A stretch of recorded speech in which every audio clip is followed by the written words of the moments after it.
Hello everyone, we are back with a new story. The Jallianwala Bagh massacre, also known as the Amritsar massacre, is a tragic incident that occurred on April 13, 1919, in Amritsar, Punjab, India, during the British colonial rule.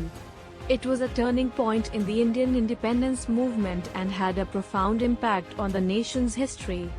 At that time, India was under British rule, and there was growing discontent among the Indian population due to repressive British policies, economic exploitation, and the implementation of the Rowlatt Act, which allowed for the arrest and detention of Indians without trial.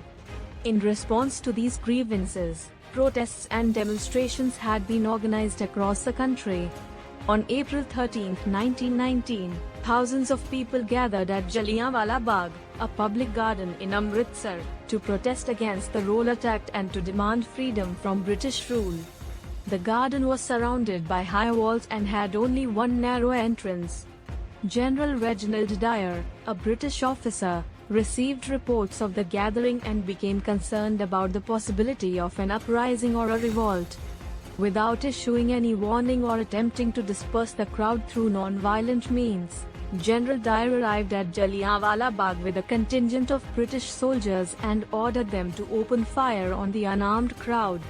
The soldiers, armed with rifles, began firing indiscriminately into the gathering, aiming at the densest sections of the crowd.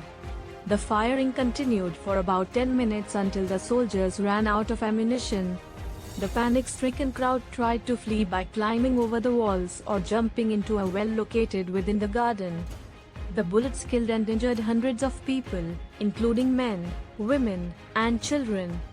The exact number of casualties is disputed, but it is estimated that at least 379 people were killed, and over 1,000 were injured. The Jallianwala Bagh massacre shocked the entire nation and had far-reaching consequences.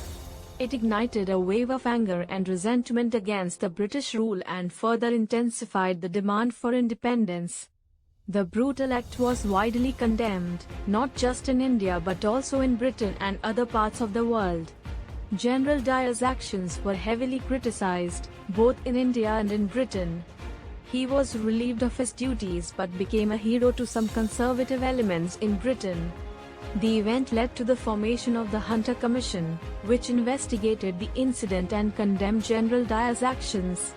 The Jallianwala Bagh massacre served as a catalyst for the Indian independence movement. It sparked widespread protests, strikes, and boycotts of British goods across the country. It also led to a surge in support for Mahatma Gandhi and his non-violent resistance movement. In 1947, India finally gained independence from British rule. The Jallianwala Bagh massacre remains a significant event in India's history, symbolizing the struggle for freedom and the sacrifices made by those who fought for independence. Thanks for watching and subscribe for more.